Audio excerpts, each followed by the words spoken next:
நானும் பிரபுவும் நேற்று சிதம்பரத்துலேருந்து கிளம்பி பாண்டிச்சேரியில் ஒரு ஜா ஃப்ராக்சர் ஆன ஒரு மதர் டாக் அதோட பப்பியோடு சேர்த்து ரெஸ்கியூ பண்ணி பைரவாக்குடியில் பல்லடத்தில் அந்த மேடம்கிட்ட கொடுக்க போனோம். நான் போகும்போதே கொஞ்சம் பயம்தான், ஏன்னா 4 நாள் பிறந்து 4 நாள் ஆன குட்டி தான் இது.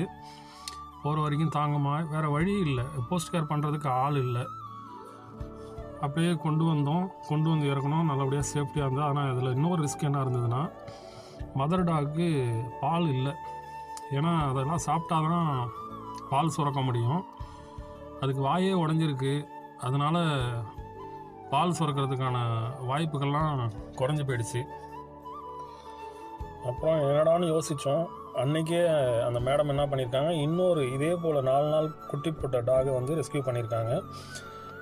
அந்த மதர் டாகு இந்த குட்டிங்களை அரவணைச்சிக்கிச்சு. இறைவனோட கருணை மிகைத்திரு.